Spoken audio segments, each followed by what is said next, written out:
मोहतरमा, मैं आपको एक बात यहां पर ऐवान को बताना चाहूंगा कि जब हमने संविधान को बनाया था, जब बन रहा था संविधान, और उस वक्त में इस वक्त में कितनी गिरावट हो गई है, जहनी तौर पर, अखलाकी तौर पर, तहजीबी तौर पर, दिमागी तौर पर, नफ्सियाती तौर पर।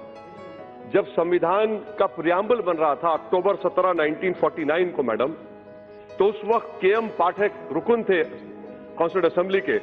उन्होंने कहा था कि प्रियम्बल की शुरुआत भगवान के नाम से होगी या खुदा के नाम से होगी।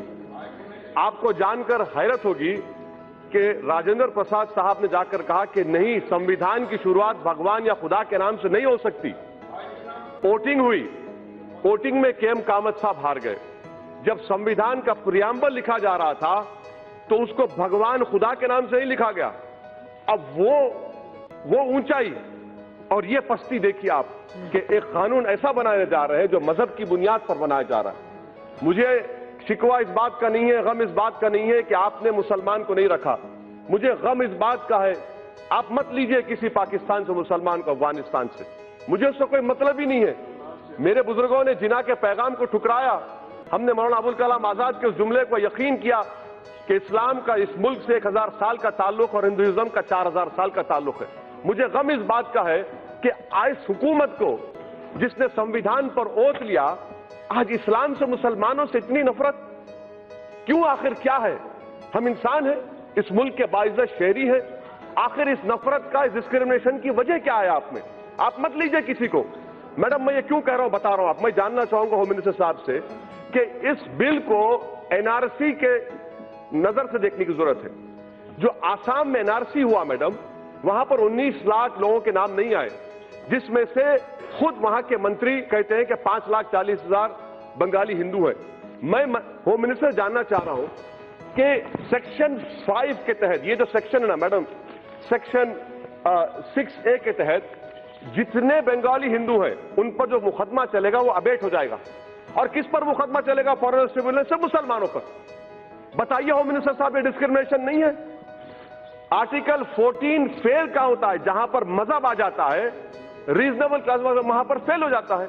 आप एनआरसी आसाम के 5,40,000 बंगाली हिंदुओं के लिए आप यह कानून बना रहे हैं। और जब एनआरसी हो जाएगा, अगर अमित शाह साहब का नाम नहीं आएगा और उन्हीं के पार्टी के किसी एक मुसलमान का नाम नहीं आएगा, तो सीएबी के जरिए अमित शाह का नाम आ जाएगा, मुसलमान का नाम नहीं आएगा। यह इनकी साजिश है कि स्टेटलेस बनाना मुसलमानों को। और मैडम, मैं इसकी मजम्मत करता हूं। हमारा हाल आप यह करके रख दिए है कि तूफान में, किश्ती में, तासुबियत की, फिरका परस्ती के एक तूफान में बगैर मल्लाह के हमको किश्ती में डालकर छोड़कर साहिल पर बैठकर सब तमाशा देख रहे हैं। मगर याद रखो, ये तमाशा देखने वालों, ये कश्ती साहिल को पहुंचेगी और इंशाअल्लाह ताला हम कश्ती जलाकर जमहूरी अंदाज में अपने हक को हासिल करेंगे। ये ऐवान को समझने की जरूरत है। तीसरी बात मैडम जो मैं आपके सामने रखना चाहूंगा कि PoK, sir PoK, home minister साहब अब यह क्यों भूल जाते हैं कि 1/3 एरिया हिंदुस्तान का चीन में है? आप डर रहे हैं क्योंकि कल अगर दलाई लामा मर जाएंगे, नया दलाई लामा आएगा, तो आप उसके लिए रोक रहे हैं। क्या तिब्बत के लोगों में मुसलमान नहीं है? क्यों नहीं देते आप दलाई लामा? आप इंतजार कर रहे हैं। मैडम, यही तो हम पूछ रहे हैं, चीन के बारे में क्यों नहीं रखते आप? क्यों डर रहे चीन से आप? 1/3 एरिया चीन, भारत का चीन में है। और खुद होम मिनिस्टर ने कहा था एक्साइज चीन पर नहीं छोड़ेंगे, आज आप छोड़ दिए। इतना क्यों डरते चीन से आप? चौथी बात मैडम, क्या हमारे होम मिनिस्टर साहब जानते हैं टाइगर सिद्दीकी कौन था? टाइगर सिद्दीकी वो शख्स था जिसको हिंदुस्तान में हमने पनाह दी, मुक्ति वाहिनी बनाई और बांग्लादेश बना। अगर ये लोग सरकार में होते तो टाइगर सिद्दीकी कभी नहीं बनाता मुक्ति वाहिनी को। और भाई, पांचवी बात मैडम, अफगानिस्तान की बात कर रहे हैं। यकीनन आप जानते हैं तालिबान आएगा। जब तालिबान आएगा तो आपको जरूरत है हजारा की, ताजिक की, आपको जरूरत है भारत में, ताकि हम स्ट्रेटेजिक कंट्रोल कर सके। मगर आपके कानून की वजह से आप उन तमाम ताजिक को, उज्बेक को, तालिबान जब हुकूमत करेगा अफगानिस्तान में, आपका तो काट चला गया। ये आपकी सोच है, ये आपका विजन है। मुझे उम्मीद नहीं थी कि इतना बड़ा ब्लंडर स्ट्रेटेजिक सिक्योरिटी के एंगल से आप लोग करेंगे। अफगानिस्तान में सिख है, मैं जानता हूं। तालिबान के जमाने में होम मिनिस्टर साहब जानते हैं कि करेंसी का पूरा मामला सिखों के पास था, आज भी उन्हीं के पास है। और क्या गारंटी ले रहे हो मिनिस्टर साहब कि पाकिस्तान को ना हिंदुस्तान के हिंदुओं से मतलब है, ना पाकिस्तान से मतलब है, वो घुसाएगा यहां पर, आप कैसे रोकेंगे?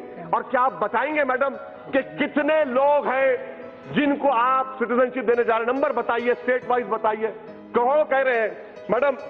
और एक बात, ये कानून जो बनाया जा रहा है इसलिए बनाया जा रहा है कि दोबारा पार्टीशन हो। ये कानून तो हिटलर के उस कानून से ही बदतर है, उस कानून से ही बदतर है। कहां लाकर छोड़ दिए भारत को आप? अगर आपने संविधान पर किया था, हम मुसलमानों का गुनाह क्या है कि मुसलमान है?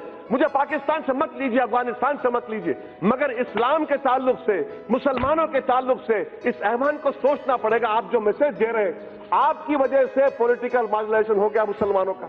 आप तो उनको दबा रहे हैं, उनके सीने पर पैर रखकर आप कह रहे हैं कि अब तो इस मुल्क का बाइज़्ज़त शहरी नहीं बल्कि तो स्टेटलेस बनाया जाएगा। इसीलिए मैं कह रहा हूं मैडम कि ये एक पार्टीशन होने जा रहा है। मैडम, मैं आपको कहना चाह रहा हूं, अंग्रेजी में कहावत है कि those who do not learn from history are condemned to be repeated. Sri Lanka के 10 लाख तमिलियंस मद्रास में, तमिलनाडु में है, हिंदू नहीं है क्या? खत्म करो। नेपाल में मधेसी नहीं, हिंदू नहीं है, बताइए। अच्छा मैडम, ये होम मिनिस्टर साहब बता दीजिए कि म्यांमार में चिन, काचिन, अरहकान, अरे चंद साल तक ऑल इंडिया रेडियो पर काचिन का रेडियो सर्विस चलता था। ये चिन लोग क्रिश्चियन है म्यांमार के। आप इंतजार कर रहे हैं, क्या इंतजार कर रहे हैं? कौन सा स्ट्रेटेजी आपकी? हर एतबार से फेलियर साबित होगा मैडम। इसीलिए मैं इस बिल की मुखालिफत करता हूं। ये हिंदुस्तान के संविधान के खिलाफ है और ये उन लोगों की तौहीन है जिन्होंने इस मुल्क को आजाद करवाया। तो सन 57 की जंग आजादी हो या 1910 में महात्मा गांधी कैसे महात्मा बने मालूम मैडम? उन्होंने साउथ अफ्रीका के नेशनल रजिस्टर कार्ड को फाड़ दिया।